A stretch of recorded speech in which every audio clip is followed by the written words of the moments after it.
I would prefer to do covers of other people's songs. Okay.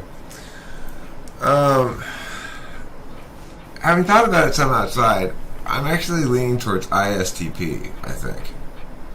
Any Trickster, interesting. Okay.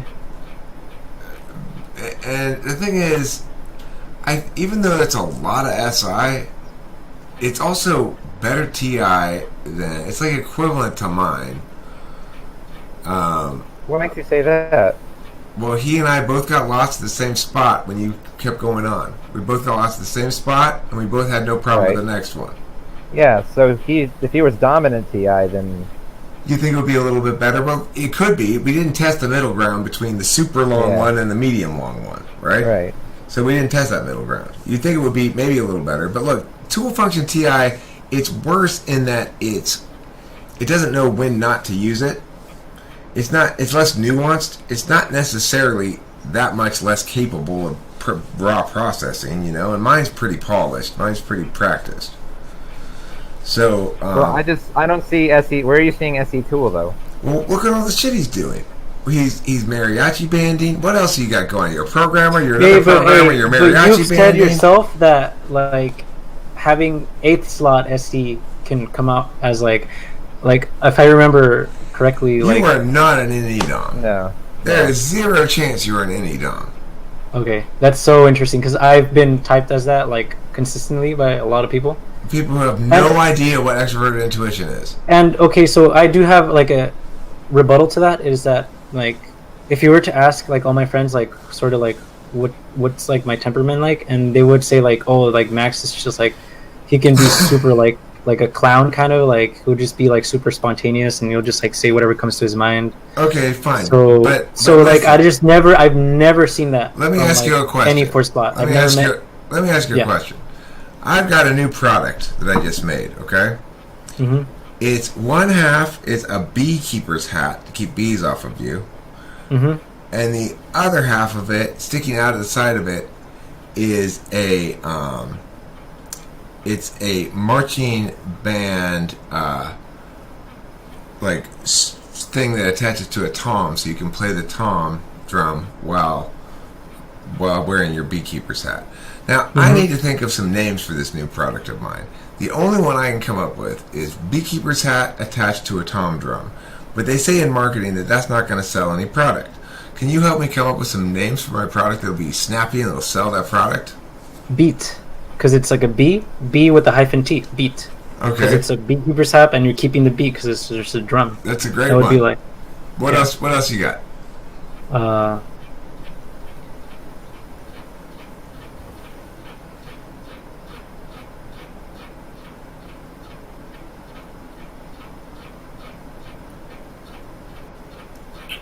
I'm trying to think of like what's the noise bees make? Buzz. Buzz. Yeah, like it could be like a buzz hat. Because like I mean, buzz is noisy and it's a bee hat. That's another. So Yeah. that's true. Okay, so I just came up with the product just on the fly right there. Now here's some possible names that I could come up with. I'm an extroverted intuition dominant person, right? Yeah. Honeybeat. The bee keeps the beat. Hat music. Keeping Tom. I like that one. Keeping Tom. No sting Tom set. Drum bee, buzz beat.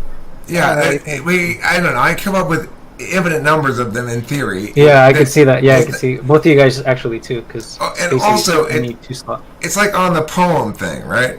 It's as an expert intuition dominant person, I can say, okay, well, let's make up a poem about it. Once there was a man who kept bees. He needed a lot of new knees. The stingers he got made him walk with a cot, which he lay upon when he had fleas. Okay? So that's because it's a word-based thing. Expert intuition is a word-based thing. It's about generating words on the fly, out of nowhere, because I don't know why. And the thing is, it's not about temperament. It's not about spontaneity, although it may correlate with that sometimes. It's about words. Being an extroverted intuitor is being a talker. And the thing is, I think your extroverted intuition polar is what I think. Spacey, do you think so? He could be. I mean, I'd say that is typical. Your extroverted intuition thus far has been consistent with polar. You came up with two ways to get the armor from the bottom of the lake. You came up with 2 names for the bee hat thing. And there's other instances, like with the poem, it was a very NI response, in my opinion. It had nothing to do with the structure of the poem or the words that were there. It had everything to do with the idea. The concept of the language being like, if everybody had $1 million, it still wouldn't be as good as having you by my side, baby, is textbook. To me, it seems like textbook NI versus any approaching of the language thing. You jettison the language and go with the idea. So I would say you're not ISFP because your TI is too good. So I would say you're ISTP. I have a question about like TI in the 8th function. Actually, any function in the TI. ISFP, ESFP, ESFJ. Those people are both sensors and feelers. It doesn't mean that they're dumb. It means that they're less abstract or intellectual in their thinking, probably, though. So Kimberly is not, by any stretch of the imagination, dumb, and yet she's not a thinker. She's an extroverted feeler, and she's got amazing introverted intuition sometimes about specific things, but she's not an intuitive, so it's not her primary matter of concern. She does struggle a bit with meaning-related things in terms of understanding how words work, basically, from a TI perspective. But she's got 3rd slot TI, so she and I are on the same page in that regard. If you are an ESFP or an ENFP, you've got polar TI. What does that mean? Does that mean you don't know how to think? No. It means you don't view conditional logic as a meaningful way to evaluate anything. Just as I don't view introverted feelings as a meaningful way to evaluate anything.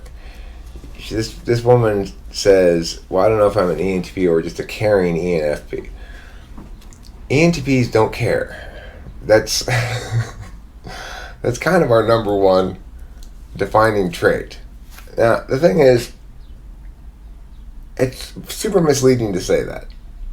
Obviously, I care a lot about a lot of things and a lot of people and a lot of little animals and stuff like that. But what I mean by ENTPs don't care is they don't ever successfully, meaningfully, or very rarely do they look to their own authentic valuings or countervaluings of things as a justification for any position or action. So the reason type tests are ineffective, one of the big reasons, is ESFPs and ENFPs, when answering questions on them, are going to self-identify as lots of things they aren't. And the reason is because they are judging, they're using their tool function with their feelings. They're seeing how they feel about this. Do I feel like I'm smart? Well, do I want to be smart? Yeah, therefore I am. Do I want to be logical? Yeah, therefore I am. Well, that's fine. It doesn't matter, because you see, that's sort of proof of the legitimacy of that metric. It doesn't matter. Logical consistency at the end of the day. The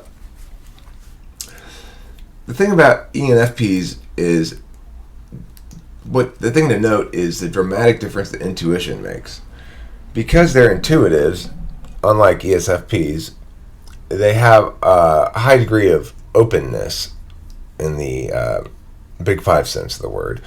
And as a consequence,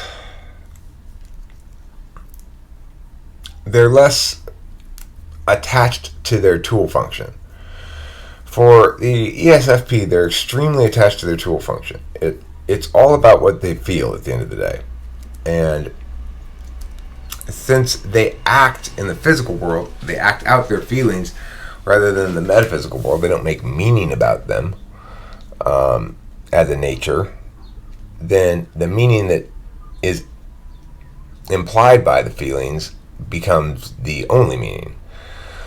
For intuitives, ENFPs, it's a whole different ballgame. And I've met plenty of very intelligent, very competent, capable ENFPs. I had a policy debate coach who was an ENFP without any conditional logic. Now, well, I took an ENFP out on a date right around the time when I first met Kim, and I was dating a little bit to see which woman find a woman. After I dated, Kim was the first one I dated on that little jaunt of dating, but I went on a few dates after her before I decided that I liked Kim better than anybody else, or that I wanted to be with Kim, basically, that I was already smitten with her. So, one of them was an ENFP. I took her to a gastropub in Glendale. It was expensive. It was like farm to table gastropub. You know, it wasn't super expensive, but it was expensive. It cost me probably $100 for dinner for the two of us. And anyway, we had gotten along fine on the phone. We met on OkCupid, and we met for dinner. And the first thing she did was start in on capitalism and how bad it was, while she's enjoying this meal at a capitalist business selling farm to table for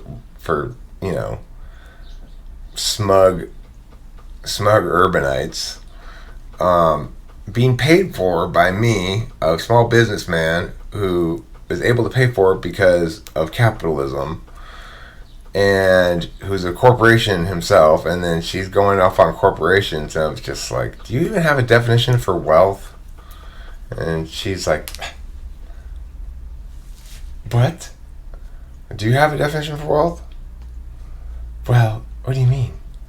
Wealth is that which occurs when one applies labor to resources. She says, well, that's the communist definition, and I'm a socialist, and just like, no, it's not. It's the only definition that's meaningful, and you don't understand anything, and here you are.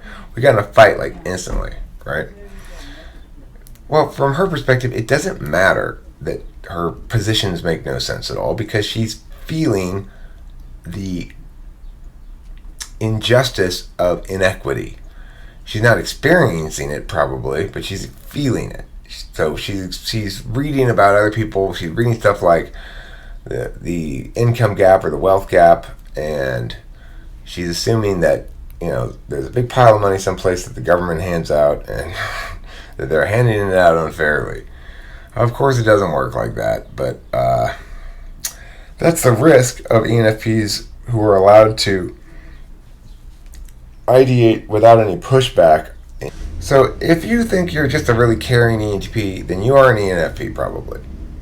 Alright, you might even be an ESFP. The reality that I've determined is there are very few actual ENTPs out there. Very few. And there are some of us, but a lot fewer than the stats say. A lot fewer intuitives than the stats say in general. The tests pop out intuitive for anybody who's smart, and that's not the case. Take Taylor, for example. He's an ESTP. He's a thinker, a TI user, and he's very smart. I mean, he gets argumentation really well, naturally. He's still not an ENTP. Why? Because he's not creative, ideationally.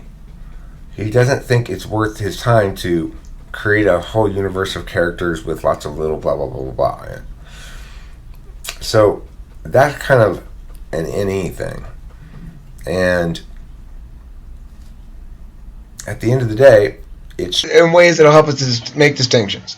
So, first of all, what do you find easier to explain than this sort of thing? Because you're being asked here to distinguish between yourself, whom you know well, and ENTPs, whom you know about. Possibly well, I don't know how well you know about them, but what makes this challenging for you? Probably because it's hard to empathize with not having the same traits that an NTP has in totality. So it's like, well, how do I explain something I don't fully understand, except for just knowing they've got a different function? And, you know, the best thing you can come up with is, well, they're good at maths, possibly. I'm not good at math. No. What just happened there is perfect. What you just said demonstrates the difference in a nutshell, right? The reason you find this difficult to parse is because the question about can somebody explain the differences between these two types, right? The difference between two types, you interpret that to mean the difference between how it feels to be an ENTP and how it feels to be an ENFP. That's why you said the reason it's difficult is because I can't really empathize with you because I don't know what it's like, right? Whereas when I'm asked about this difference thing, I immediately think behaviors, descriptive behaviors. Well, the ENTP behaves like this, the ENFP behaves like that. Or manners of expression that I could give as examples. Or analogies like, oh well, ENTP is to the ENFP as the blah is to the blah, something like that. There's lots of different things I could possibly do to draw distinctions. The best distinction that can be drawn is the fact that what just happened. That when asked to explain the difference, you want to be able to empathize, to understand the other, so that you can explain how you're different from the other.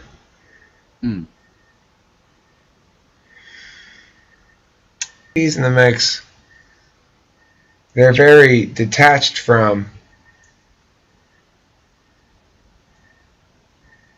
the expression of disagreement or even anger as actually meaning something negative about the person to whom it's expressed. This is kind of weird. Yeah. Right. Okay, so as far as the topics go, I am quite likely to read politics. I just like to sort of review the differences we've talked about between ENTPs and ENFPs so far, as we're trying to keep us on track here. We talked about writing topics, and we talked about how there's a moral connection before you're going to advocate for something, that the ENTP likes to debate, even if they don't feel any more particular moral connection or need to debate. They're fine to debate anyway, just on the grounds that they spotted an inconsistency. So that sort of willingness to debate as fun versus debate as necessary tool tells us a lot about NE, and it's how much that NE itself is responsible for the fightiness, which is to say not at all. It doesn't sound like, really. Debate as fun, debate as tool. Okay, so we talked about that. We talked about the moral thing. We talked about the... Hi. Host Eric here. And tonight I'd like to talk about reconciling the conflicting paradigms of FI and TI. And they definitely are conflicting paradigms, which is why they don't ever appear together in a person, right? You never have FI and TI in the same person, because TI is about making one's introverted evaluatory metric consistent, and consistent with specifically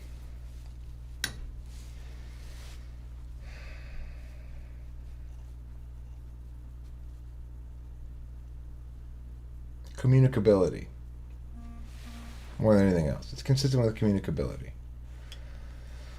So what exactly does that mean? Well, it means that meanings of words have to stay static, more or less. And that precludes a lot of feeling talk. Feelings can be reduced to a certain kind of impact, and then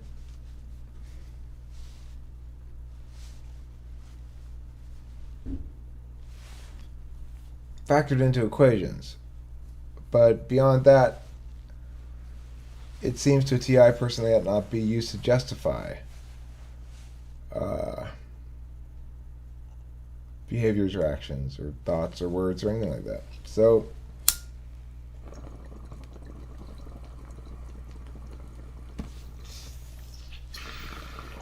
an FI person generally won't say casual cruelties to anybody and is appalled by the casual cruelties of others.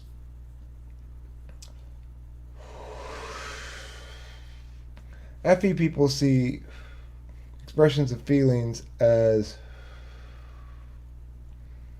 the mechanisms that one uses to make one's way through the world effectively, and expresses annoyance to modify the behavior of the other.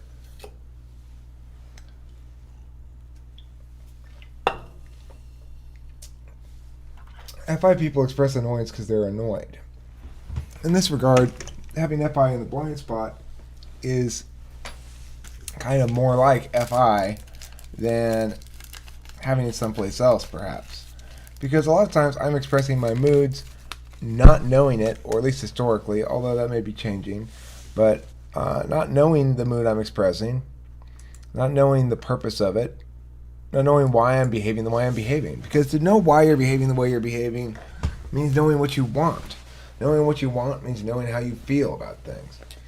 Knowing that I'm upset right now or annoyed means I want something to be different than how it is, potentially, or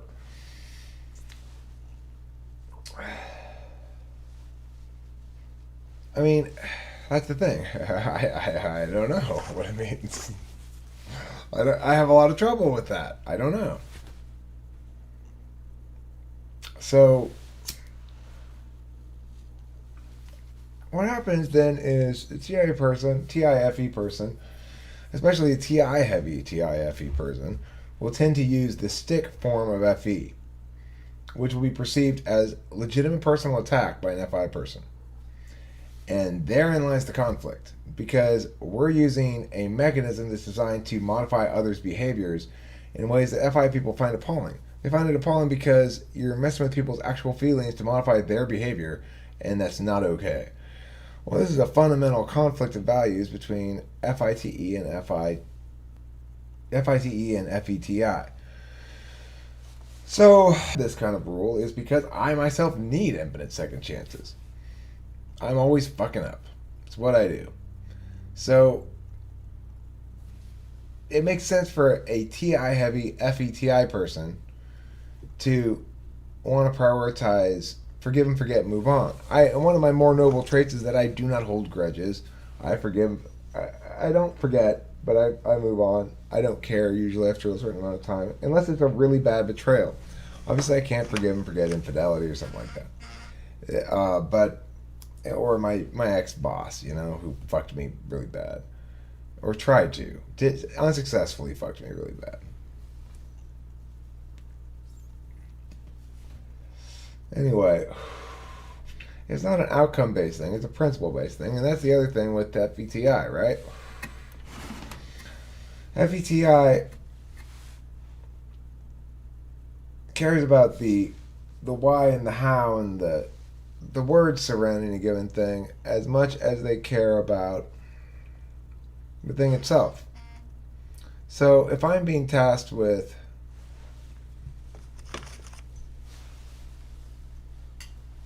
evaluating a situation as to whether I behaved appropriately or inappropriately, I'm going to use a TIFE metric, which is did I manage perceptions well? In other words, did I do a poor job in perception management, in which case I've got nobody but myself to blame from an FE user's perspective.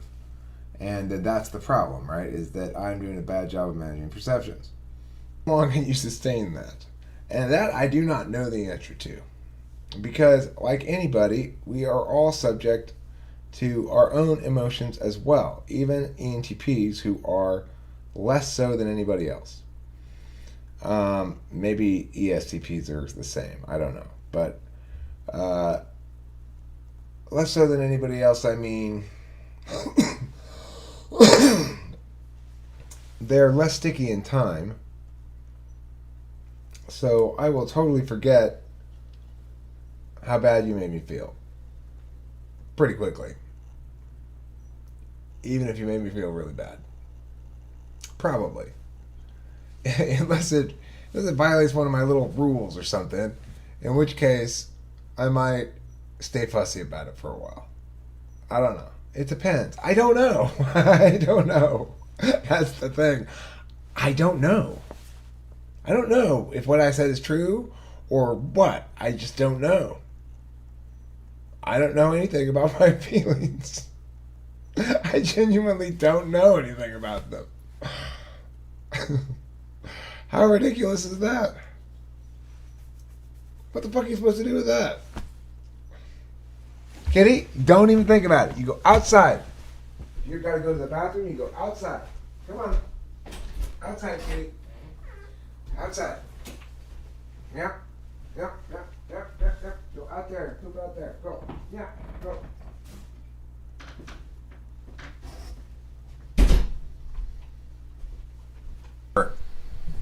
Inherently interesting topic of what to do if you're an ENFP and an ENTP in a relationship, and you both feel like you love each other, but you have the inevitable fighting thing that's going to happen. Well, first let's go over what I would say is and seems like the inevitable fighting thing, and then I've got a couple of possible solution or ideas, or at least areas of resolutional strategy that I wanted to go over.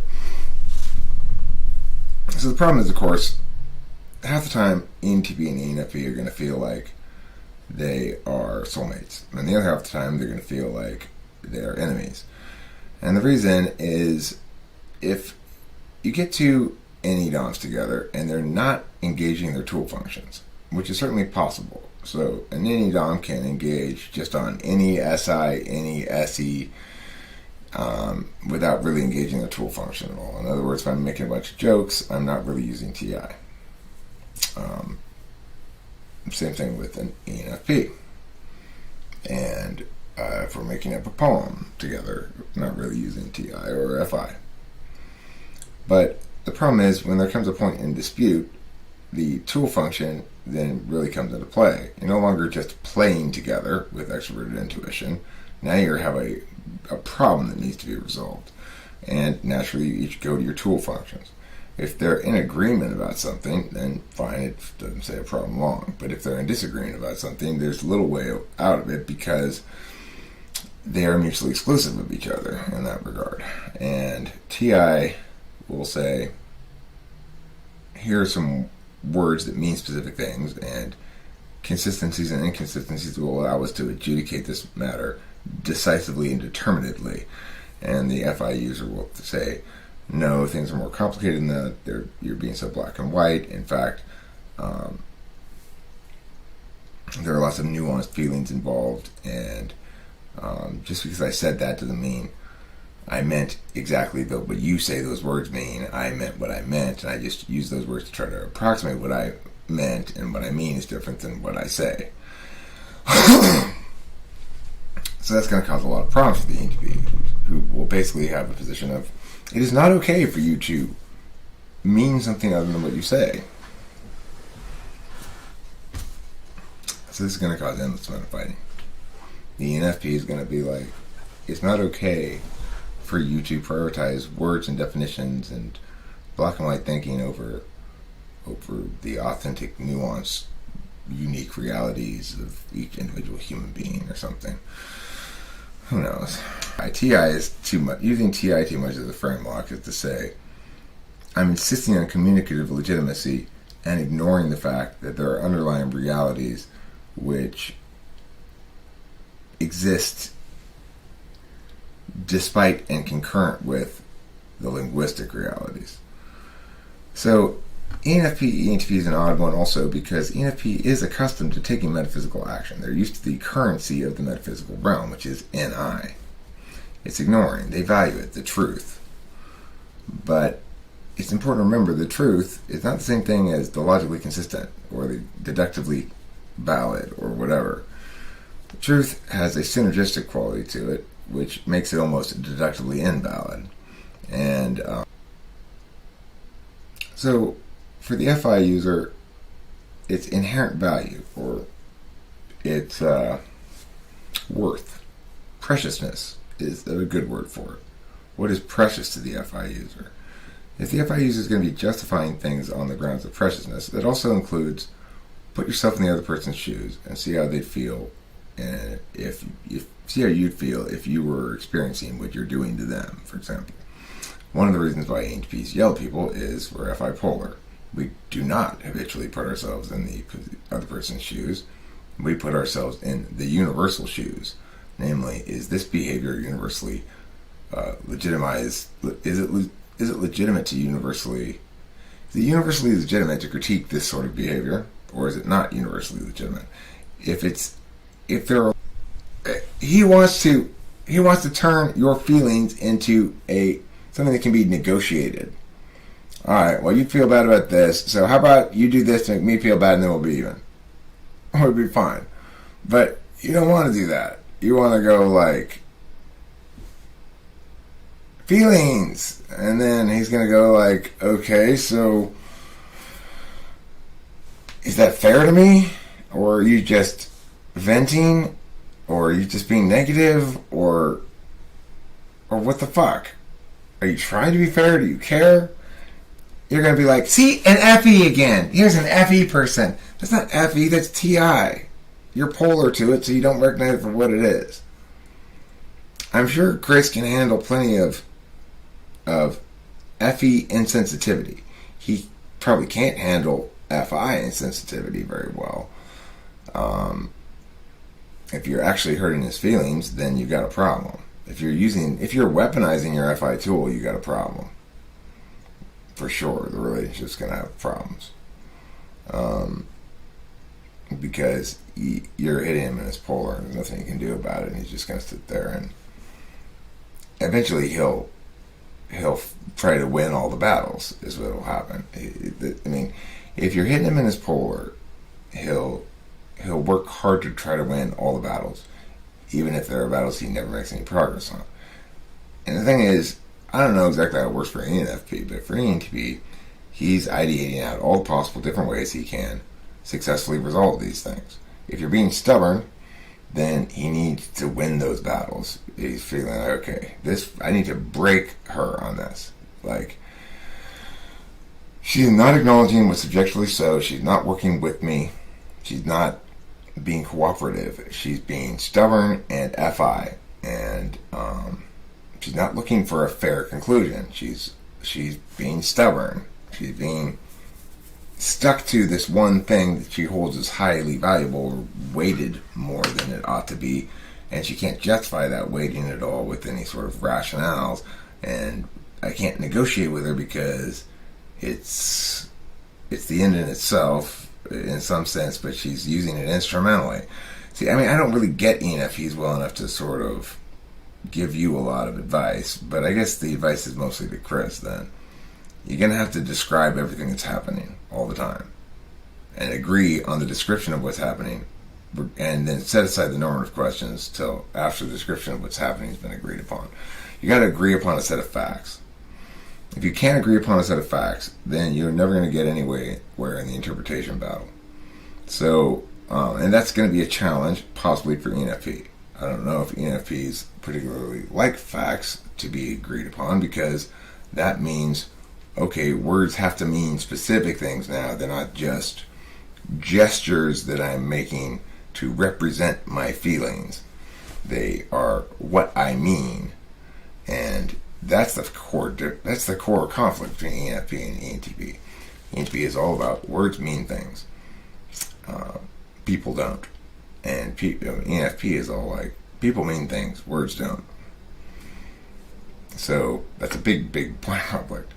But I do believe that metacognition is the way to resolving almost all conflicts between people, to the extent that everybody's well aware and fully aware of the functional mechanics and how and why these disagreements are playing out the way they are, and they are willful in their desire to and attempts to describe rather than just reflexively live out those frame locks.